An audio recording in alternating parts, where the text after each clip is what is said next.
If you're the purchasing manager at a manufacturing plant, you know having a trusted partner makes all the difference. That's why, hands down, you count on Grainger for auto reordering. With on-time restocks, your team will have the cut-resistant gloves they need at the start of their shift. And you can end your day knowing they've got safety well in hand. Call 1-800-GRAINGER, click Grainger.com, or just stop by. Grainger, for the ones who get it done.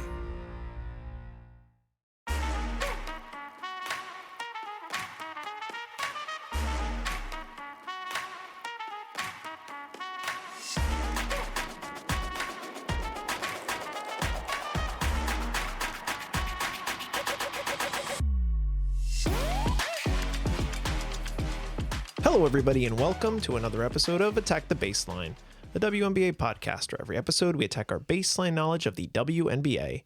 We're your hosts, John and Kristen Barber, and today we're back to talk about a lead up into the exciting finale of Unrivaled Season 2. We've had our playoffs, and we're going to break down what we saw, some of the exciting finishes from the semifinal round, and some of the less exciting first-round matchups. But before we get into all of it, Kristen, how are you doing? Hello, I'm okay. Feeling pretty good. Feeling all right. I don't know. What's new? We haven't had Wi-Fi in 4 days. We haven't had Wi-Fi in 4 days, and I just spent 3 hours on video, or not video chat, on an online chat with our old provider and our new provider, because now we have a different Wi-Fi, because we were tired of dealing with the issues that we had with the first provider. Mm-hmm. A very adult thing to do, but an annoying thing to do that takes way longer than I would hope. But I think we're okay. And now we can have Wi-Fi again. So yeah, understandably. Probably on Thursday we'll have Wi-Fi. Yeah, or it's going to be like another 2 days. Yeah. Fortunately, we're going out to watch the finale of Unrivaled at a watch party, so that will be very nice. Don't have to worry about watching it at home. That's true. If you'd like to send us an email and let us know how you're excited about the Unrivaled final or what you thought about it, if you're listening to this post-game, you can do so at our email, attackthebaseline@gmail.com. Connect with us on Bluesky, Instagram, TikTok at our name, ATBPod. Leave us a 5-star rating and review on whatever platform it is that you listen to the show. Subscribe to the YouTube. And tell your friends and family about the show so we can continue to grow the fan base, especially as we, again, enter a potentially dark period of basketball after March Madness, which we are very excited for, but who knows what will happen after that. Okay, let's get into Unrivaled discussion. So I think we should spend more focus on the semifinal games because those were certainly much better games, certainly more interesting games, and had much bigger weight. But we should at least start and briefly talk about the first round of the playoffs, where we had a pretty major upset, where the Laces were knocked out by the Vinyl, a team that knows how to upset in these playoffs. They did it last year. They did it again this year. And then we had the Rose getting knocked out by the Breeze. I'll let you start. What was your first takeaway from the first night of Unrivaled playoffs in season 2? Mm-hmm. Highs and lows. I obviously wanted the Laces to get through here, but I wasn't really surprised that they couldn't pull it out. They had ended the season very cold. They don't have the height to compete with De'Erica Hamby and Brittany Griner. So, I mean, that game was just didn't go very well for them. Mm-hmm. Like, Jackie Young did not have a good game. She only had 5 points. No. Naz and Maddie both struggled. Like, I don't know, they shot pretty well, but just like they shot it is actually interesting that they shot less threes than the Vinyl did. Mm-hmm. I guess that's Jackie coming into play. Jackie just did not have a good game. Oh, yeah. No, I think Jackie Young is certainly one of your bigger straws that stir the drink, let's say. And if she's not really on, then you're going to struggle to score a lot of points. It was mostly Slim, who, we should say, all second team, all Unrivaled, well deserved by Brittany Sykes to receive that. played very well, but she was basically the hottest hand. I mean, gives you 18, Jordan gives you 11 off the bench. But like you said, you couldn't get much out of Naz and Maddie in limited playtime. And when we look at the flip side, Ryan Howard was locked in. We've said this a million times about Ryan Howard. When she is on one, then your team, is basically going to be able to pull through. And Ryan was 6 of 11 from deep. That's basically all the Vinyl needed, plus the support from De'Erica and Ray, who has had a fantastic end of year stretch, has been blossoming into the player that we've expected her to be. All of that combined between speed and size and length. Mm-hmm. What are the Laces going to do? Laces were a very good team. To just give them like a wrap up, we knew that they were a good team, a good group of basketball players, but eventually it just caught up to them. Like more than any other team. Well, maybe not more than any other team, because the Rose, a similar situation, time caught up to them as well. But in the case of the Laces, it's just going to be difficult when you don't have that solid big to give you some of that paint support that some of these other teams have. Yeah, and something that I'm noticing, like through the whole regular season, really, the Laces were the team that had the most even playing time, I think, across all their players. Very balanced. Very balanced in terms of playing time and scoring. Mm-hmm. But here in this semifinal, it was very unbalanced. Like the starters played so much more than the bench. Mm-hmm. So, which I get. I don't have a problem with that, right? That's what you normally do right. in a playoff situation. Mm-hmm. But they had never really done that before. Yeah, I'm sure game to game, I'm not looking at every box score, but most of the time, they're not used to this level, this workload. Mm-hmm. So it was clear. I mean, it was clearly a night, like we said, that Jackie didn't have it. And if Jackie is leading your team in minutes or second in your team in minutes and, is cold, right, then you're losing a lot of that offensive juice that you have. Yeah. So I don't know, next year, I think the Laces could look very different. They're not going to have Alyssa Thomas, presumably. Right, presumably. She has planned to go to Project B. Right. So I don't know what they do. So we'll see. Yeah, and we don't know necessarily if they're going to lose other players to Project B. We still don't exactly know how the contract situation is going to be for next year on Unrivaled. But yeah, they're going to be a different team, and they're going to need to retool a little bit if they want to come out on top. Mm-hmm. Because I still think that Andrew Wade is a great coach. Mm-hmm. And sometimes you're just losing the playoffs to a decently coached Vinyl team here. Mm-hmm. Now, the second game of the night, the other side, we had another, kind of bummer of a game where we saw the Breeze effectively take over a Rose team that really didn't have anything at all night. It was probably their flattest game of the entire season, which is a shame. Mm-hmm. Yeah, definitely. Chelsea had 11 points, which is on the lower end for her. Yeah. The Breeze were very good defensively against Chelsea and Ka and Lexi and Shug. Angel has been it's just integrating Angel, I think, wasn't as easy as they might have expected it to be. Mm-hmm. Angel, she was great defensively, I think, for the most part, Angel, in absolutely. The games that she played. But just on offense, she, I think, just didn't really find it yet. She didn't find her groove, which is fair. It was only a couple games. Right. So that was just a little bit of a struggle. And when the MVP, Chelsea, is being held to only 11 points, you're going to struggle. Yeah. Yeah. I mean, 4 of 16 from deep shooting as a team on a team where we've seen Chelsea Gray knock down 10 threes in a game. Angel doesn't add more offense from beyond the arc. You barely play Shug Sutton. Lexi Hull has not shot the ball well all season. So you're lacking in that delivery from deep. And then you look at the other side where, the Breeze are playing, all cylinders. Paige had an incredible night. She couldn't miss from deep, 4 or 5. And, Courtney adds more shooting to that team. Really, like the shooting that the Breeze had, the Rose could have used basically any of it from anyone that would have been available. Really nice, really love to see Rakia back playing as well as she had in the playoffs, especially after everything she went through. It was just so great to see her on the court playing well on both sides of the ball.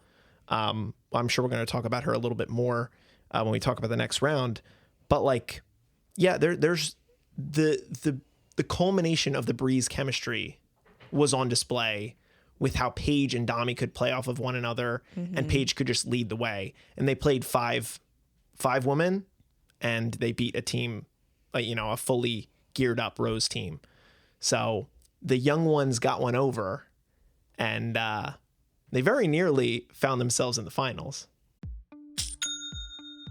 Nobody does selling better than Shopify. Shopify is the home of the #1 checkout on the planet. And the not-so-secret secret, with Shop Pay that boosts conversions up to 50%, meaning way less carts go abandoned and way more sales going through. So if you're into growing your business, your commerce platform better be ready to sell wherever your customers are scrolling or strolling. On the web, in your store, in their feed, and everywhere in between. Businesses that sell more, sell on Shopify. Upgrade your business and get the same checkout that Skims uses. Sign up for your $1 per month trial period for 3 months at shopify.com/Westwood1, all lowercase. Go to shopify.com/Westwood1 to upgrade your selling today. Shopify.com/Westwood1. That leads us into yesterday's games in Brooklyn. The scene looked incredible. 18,000 fans. Very good turnout in Brooklyn. Will say Philadelphia, we are still unrivaled when it comes to attendance at a live Unrivaled event in a larger stadium. So I'm glad I get to keep that. We get to keep that award, especially when we were wondering how many seats they were going to fill at Brooklyn. But a sold out crowd of 18,000 plus. You love to see it. First game of the night, we had the Phantom taking on the Vinyl, down 1 Aaliyah Boston. And the Phantom, they had some moments. The Vinyl were up. I think there was a moment where it was 56-48. I remember posting about this. And then to close out into the fourth quarter, the Phantom went 23-8. They went on a 23-8 run where they pulled everything back and took the lead. Huge, huge, huge energy boost from Natasha Cloud. Played incredible. Tiffany Hayes probably had her best game all season when it counted. And the Phantom got this one done. What did you see in game number 1 here? This was also a lot of ups and downs for me. The Phantom kind of pulled ahead in the beginning, and I expected the Phantom to win this game, but definitely losing now crowned Defensive Player of the Year, Aaliyah Boston, losing her for this playoffs, that is going to make a huge difference for you. Huge. Kiki had to start when she hadn't started any game yet this season. So it's just a different role for her. And while the Phantom started pretty hot, there was definitely a lull in the middle where I was getting pretty worried, thinking the Vinyl were going to pull it out and be able to beat them. Because De'Erica had an incredible game, 30 points. Ryan, again, had a pretty good game, not as hot from 3 for sure. Erica Wheeler had an incredible game this game. So much energy. But you're right, towards the end, Natasha, for me, it was Natasha Cloud's defense. She was so good defensively. And I think she was not a lot of players were playing scared, I think, especially we can talk about the next game. But I think Tosh was just like putting it all out there, leaving it out there. She was not afraid to foul. Yeah. Which she really didn't foul that much. No, she played clean. Right. Very clean ball. And it really paid off. Like she was really like leaving it all out there, and it was great. And Kiki like impressed me so much. She had 17 points and filled Aaliyah Boston's shoes, I think, as best as she could. Best she could. Right. And it paid off. They got the win. Well, and of course, we can't not talk about Kelsey Plum, first team all Unrivaled, which I'll admit I was a little surprised, even though well-deserved with how she's played all season. She's been one of the top performing offensive players on the best team in the league. So it's not really surprising there, especially when Aaliyah ends up on second team. So you could kind of imagine, one of the two of them are first or second. You could switch them. But KP, 31 points. Like, we've talked about how perfect Kelsey Plum is for Unrivaled, for the energy that she gives, for her finishing, for her shooting. She's really like, if she plays like this, I have a hard time imagining the Phantom losing in the final. But we're going to obviously talk about the matchup when we get there after we talk about the next game. But she's played a lot of minutes, but these are the minutes that count. And she's given it everything she's got, and she's talking crap, and she's backing it up by hooping and hooping. I do just feel like it's I should shout out Isaiah James and Michaela Timpson, two development pool players who end up making this roster going into the final. Zaza, who's played well, she didn't score the ball in this game. Michaela Timpson gets her first bucket of Unrivaled in a semifinal game. Find that pretty funny, personally. But congratulations to Zaza and KK for, getting to be a part of it. I'm assuming they get to split the $600K if the team wins. So yeah, good incentive for them. Okay, now let's talk about what I'm sure some people would consider a debacle of a late game between the Breeze and the Mist. The Mist take care of this one, get it done, but you would not think that if you watched 95% of the game.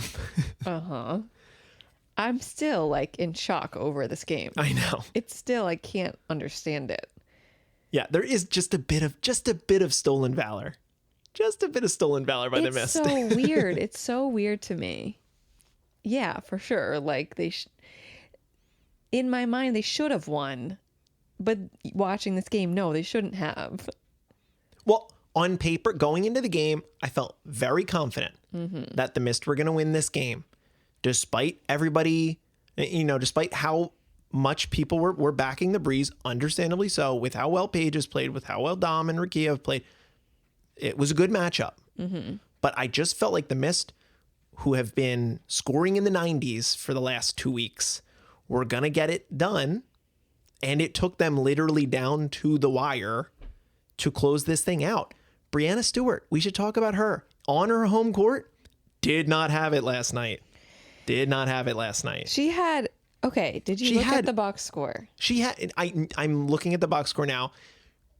I know, it's weird. She did not play. That's why you can't just trust a box score. No. She had 23 points. I thought I just looked at it. I thought she had like 18 or 17. She had 23. Because she played so much. She played virtually the whole game, it felt like. Yeah, she played the most minutes, which to me, this was the biggest. Like, I can't say this was the biggest mistake because she had so many points. Positive plus minus 2 is crazy because it really didn't feel like that. It looked like she was blocked 6 times. I counted like 6 blocks. No, Cam blocked her multiple times. It's just like after the first 5 minutes of the game, it was a very good game. And like they kept pace with each other. Yeah. But because the Breeze were 18 points ahead in the first 5 minutes, it was just such like a clawing back. So in that sense, like it was a very good game by the Mist to be able to come back from that. I just cannot comprehend a coaching decision of not taking a timeout, of not switching play, like letting you get down 18 points is like, without doing anything, is like insane to me. Yeah. No, I look, it is. Yeah, you probably should have taken a timeout when it was like 10-0. 10. Yeah. 10. We're doing something different. Coach trusts his players. Yeah. Supposedly. And look, it ultimately didn't come back to bite him. This is a dangerous position for the Breeze to be in, unfortunately. Like, it's so weird when this happens. A team get out to a great start and then they just somehow end up losing the game when it looks like they should just control the entire thing the entire time. But the Mist ended up finding something in Alana Smith and in Arike Ogunbowale when they came in. The best lineup of the night for them was Stewie, Lan, and Arike. And I do feel like Lan has been... she's very much an unsung hero for this team on the whole. We didn't talk about her much, but she was as clutch of anybody especially on the defense, to help anchor them, to get them back to a point where they could return. And it was a game where Alicia Gray didn't have it either. Very much didn't have it. We were talking about it in our group chat. Maybe she's still dealing with a little sickness or something. But coach did not go to her, did not spend a lot of time with her, wanted to keep Arike out there because Arike was shooting well from beyond. 5 of 9, didn't shoot well from 2, but she made her threes when it counted. In fact, hitting the game winner, I felt like when it was 70-69, I said, Arike's going to call game here. She very badly misses the first one, gets the rebound and makes the second one and calls game. But you got to give credit where credit is due. The Mist had 5 players and they played them all pretty balanced, like relatively equal minutes in certain senses outside of Stewie. And they got this one done. Yeah. And like, it's just, some of these stats are just shocking to me. Like the turnovers, I would think just by looking at it, like the Mist had so many turnovers. No, the Mist had 4 turnovers and the Breeze had 12. It was just they just missed so many shots at the beginning of the game. Yeah. Like they weren't playing sloppy. They weren't playing like messy. They just could not shoot at the beginning. Nope.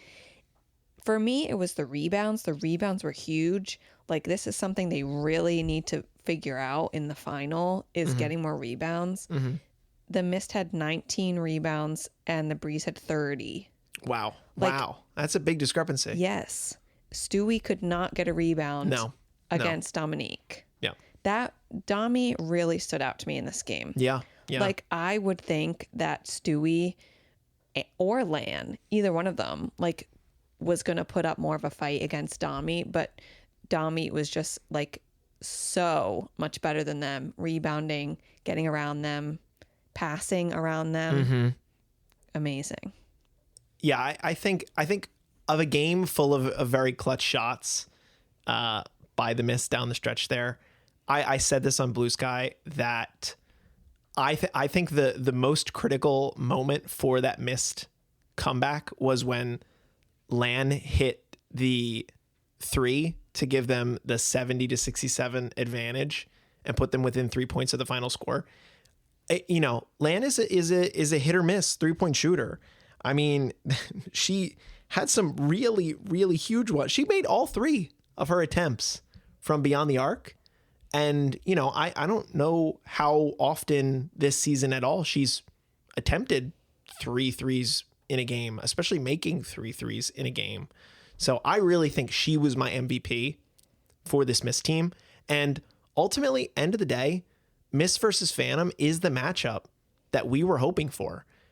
Kristen, let's talk about this matchup a little bit more. I think the rebounding concerns that you're, talking about, it's really going to be Kiki versus Stewie and Lan. Yeah. Here, I think they should rebound the ball better. They should. Without Domi in there, without Cam. without Cam in there. Yeah, for sure. I think it's going to be much easier for them to succeed in the paint, which is why I personally am giving the Mist the advantage just off, of what my gut says. Mm-hmm. Now, they're going to need Leash to play well, and they're going to need to stop KP. Mm-hmm. And they're going to need to not have Natasha playing, fully within herself. But I believe that she's going to be so fired up that, the Phantom, I'm not taking the Phantom. I think this is a very 50-50 game right now. It's just so funny because I don't know why I do this to myself. Every time I watch Breanna Stewart, mm-hmm. I tell myself I'm never picking Breanna Stewart to win. Uh-huh. It was just so like cringy yesterday. So much of the what was early going mistakes. on. Yeah. Yeah. But yeah, I want to, but not just because of her. Like, no, the Mist is just, to me, a more complete, deeper team than this Phantom, where they have like 2 rookies on the team right now. It's 5 players versus 4 players and 2 development pool players. Yeah. So it's 6 on 5, but assuming Lee is not, like, I don't think they're going to play Lee. Yeah, even if Lee is not hurt or sick. Yeah. I don't think they're going to play Lee. So it's going to be 5 on 6. Yeah. Or it's just going to be 4 on 5. If Aaliyah Boston was here, I think Then I would pick pick the the Phantom. Yes, But me too. because of her absence, I want to pick the Mist. Yeah. Yeah, I think that's perfectly fair. I think with how good Arike has been, deserved. Leash, give my goat the title. Stewie has had a much better second year of Unrivaled than she did in year 1, and has not really had the accolades that her contemporary Nafisa Collier has. So that is an interesting storyline if we're considering the Mist. Lan and Veronica Burton, who has continued to be like this silent quality player. I don't know why she doesn't get more touches. I know. It's very strange to me because I think she could handle her business. But yeah, I mean, I think they're all deserving. Mm-hmm. And, similar so to the Phantom, I'm not really going to be upset one way or the other, but I should say that the bingo board, if we go back to the bingo board, which if you can listen to that podcast, if you haven't listened to it, on the bingo board, we have the Mist or the Rose winning Unrivaled as one of our boxes. So there's a little bit of extra rooting interest for the Mist in that regard. And that would give us a row of 3 boxes along the diagonal, which would be pretty huge to get early in the bingo board season. So it's enough incentive for me to back the Mist here. Mm-hmm. But tomorrow's the big night. Tomorrow at 9:30. We'll be tuning in. We'll be out of the house because we'll have no Wi-Fi. Yeah, if you're in Philly, come to Other Half Brewing. Yeah, come say hi if you're around. Mm-hmm. It's been a great season. We'll talk about it more when we talk about the game. We break the game down in a couple days. But I'm not ready for it to be over, personally, because then we're going to be just watching college ball for the time being. We're going to miss our favorite players. We're going to miss our friends. Yeah, they'll be back. Yeah, they'll be back. I'm wishing them all the best as they continue in their negotiations. Yeah, well, I don't think you've seen this news article that just came out. Yeah, I guess we can talk about it a little bit. I saw something about some letter that was written. Yeah. Well, okay. Breaking news. Breaking. Nobody does selling better than Shopify. Shopify is the home of the #1 checkout on the planet. And the not-so-secret, with Shop Pay that boosts conversions up to 50%, meaning way less carts go abandoned and way more sales going through. So if you're into growing your business, your commerce platform better be ready to sell wherever your customers are scrolling or strolling. On the web, in your store, in their feed, and everywhere in between. Businesses that sell more, sell on Shopify. Upgrade your business and get the same checkout that Skims uses. Sign up for your $1 per month trial period for 3 months at shopify.com/Westwood1, all lowercase. Go to shopify.com/Westwood1 to upgrade your selling today. Shopify.com/Westwood1. Kelsey, Plum, and Breanna Stewart wrote a letter together and sent it to the executive director of the Players Union, which is Terry Jackson. Okay, yeah, not a person. Director. Okay, not a player. Yeah. No, not a player. And they were talking about how they are upset with how the association is handling the negotiations, saying that there's a lack of player involvement in the process. Mm-hmm. So they shared this letter with the association. The association called an all-player meeting this evening, Tuesday evening, to discuss the letter. So we hopefully will hear about this meeting soon. They talk about, having gratitude for the leadership, but it's just they're frustrated that not more progress has been made, which of course it's frustrating. I don't think it's necessarily the Players Association's fault. Right. I feel like the league is the one being stingy. Yeah. But we don't obviously know everything that's going on behind closed doors. No. I do think it's interesting also in the light of something else Kelsey Plum said a couple of days ago. Which stirred the whole pot. Yeah. She said something along the lines of the most recent proposal that the league came out with was a step in the right direction, was represents positive. a significant win. Yes. We didn't really see this proposal. We are not positive everything that was in it. But, she alluded to the players not wanting to strike. Yeah. And then other players responded to this, like Alicia Clark, who's also part of the executive committee of the association. Strikes on the table. Saying, no, we still very well could strike still. Yeah. So the players are, at this point, not really handling this very well, I don't think. No. Not really handling this very cleanly. No. They don't. It's getting messy. Yeah, it doesn't seem very unified right now. No. That's which is kind scary. of concerning to me. Yeah. Yeah. There was a very good TikTok. I wish I could give credit where credit is due. But a very good TikTok about what was discussed the other day, because now there's this new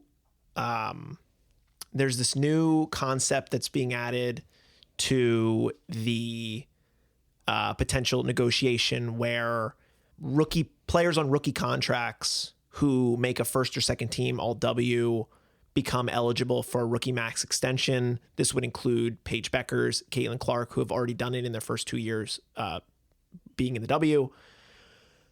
And what it puts into perspective is the continued discrepancy between the WNBA upper class, I'll call them, and the WNBA middle class, where we're going to get in a position where if they were to agree on the current state of the CBA, which is a salary cap of $5.65 million. Let's say you have 2 max slot players, and then you have 2 rookies on, a higher scale rookie contract. So that is, of your 12-player roster, that's going to represent somewhere in the neighborhood of $3.2 million of your cap, which leaves you with like $2.2 million for 8 players. So the players in the middle, between the rookies and your max players, are going to get squeezed so much so that they're not going to be getting paid what they deserve to be paid. Plain and simple. It doesn't matter if the salary cap is growing upwards to, I don't know, 8.5 million by the end of the CBA. It needs to be higher now because a player in that middle class is going to be struggling compared to the rookies that are making a lot of money and will make a lot of money once they get their second contract, and the players that are already at the top, the upper echelon. Basically, all these players in Unrivaled. Most of these players in Unrivaled. Mm-hmm. I just am concerned for those players that are in Athletes Unlimited that are trying to make their way. They're going to get increase in their salary, but they're not going to be getting paid anywhere remotely close to where they should be because they're splitting a very small amount of money between 8 or 9 of them. Mm-hmm. And it's concerning. It's really concerning. I want the players to strike. I want the players to strike. I want the players to hurt the owners' pocketbooks, their wallets. Yeah. Me too. They shouldn't be afraid to do it. But they are losing money too. I know. But they need to gain a couple more percentage points here. 5.65 million or whatever it is not enough. It's not enough. That's just where I'm at. I'm frustrated for them that the league is forcing them to come down on their number and not move up on their number. There's no meeting in the middle right now. It's you're come down to us, and the players should be saying, no, you come up to us. Sorry. Okay. Well, we know this. My question is so Kelsey and Stewie are 2 people on the executive committee in Unrivaled. Yeah. My question is, how does Nafisa feel about this? Mm-hmm. Because she's also a vice president of the executive committee of the Players Association, and she's the only other one that's in Unrivaled. Mm-hmm. I'm interested in Fee's role. We haven't heard from her in a while. No, she has been pretty quiet about all of this. And she has been historically one of the most outspoken about we deserve to be paid. All of the rest of these players, I guess instead of NECA, is Elizabeth Williams in Athletes Unlimited? Yeah. Okay. So it's Alicia Clark, Elizabeth Williams, and Breanna Turner. Mm-hmm. Were 3 in Athletes Unlimited. Right. It's that like 3 are and on 3. This committee. Yep. There seems to be some sort of disconnect between Kelsey Plum and Alicia Clark. Mm-hmm. That could just be some sort of natural divide of like players in Athletes Unlimited talking, players in Unrivaled talking about something else. It's just kind of just what I said. No, it's true. Yeah. And then there's NECA. I'm not sure how NECA's, Right. A player going into likely their last year. Yeah, NECA's in an interesting spot. Mm-hmm.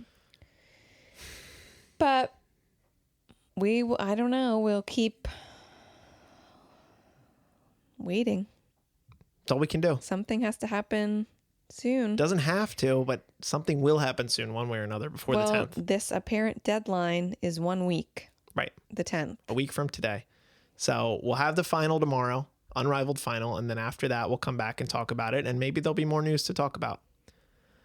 But that's kind of the state of things, folks, here at Attack the Baseline. Well, I wanted to talk about Athletes Unlimited. Yes, let's talk about Athletes Unlimited too, because we have a new champion.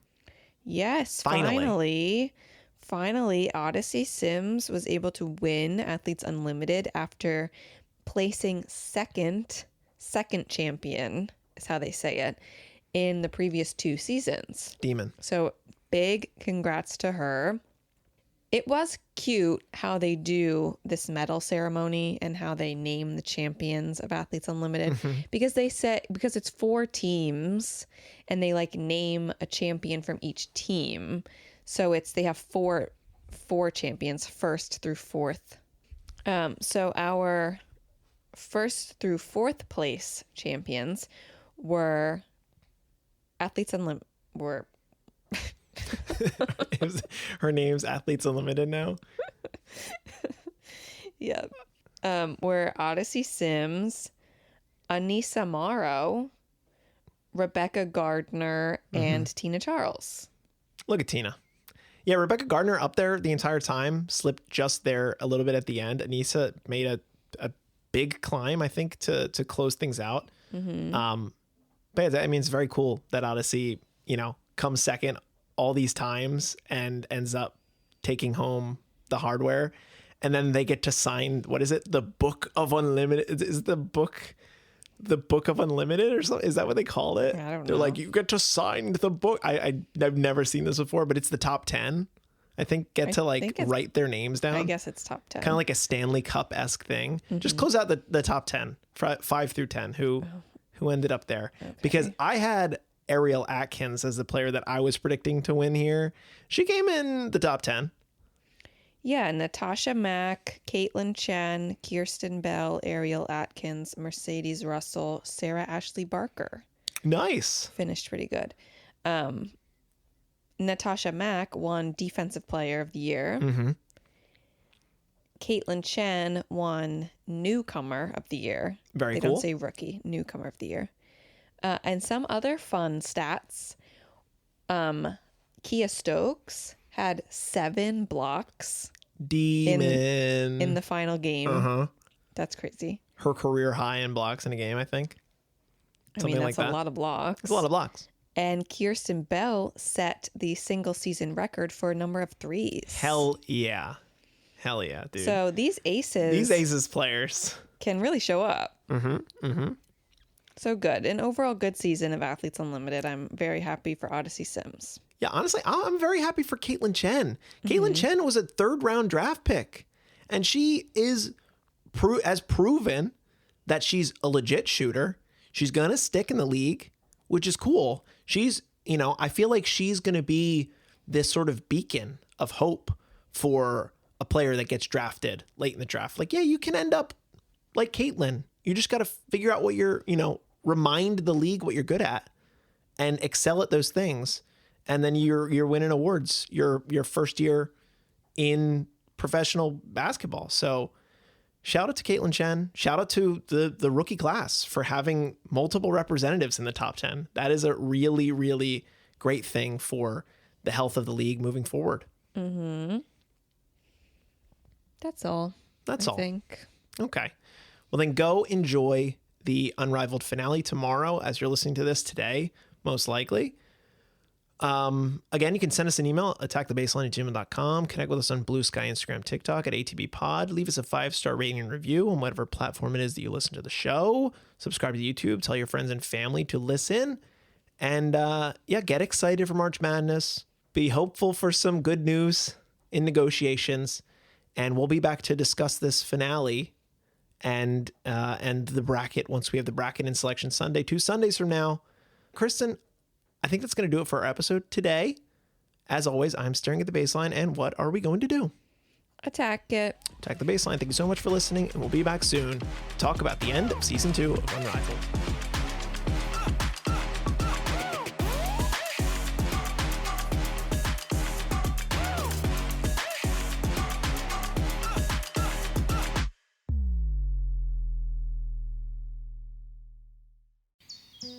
The sun's shining, birds are singing, and all feels right in the world.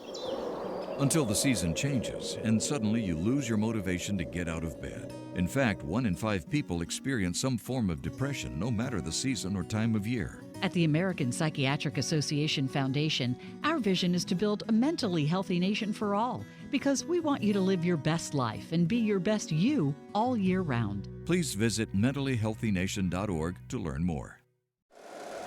If you like the show, please take a moment to rate, review, and subscribe. It really does help the show to grow. Thank you for listening.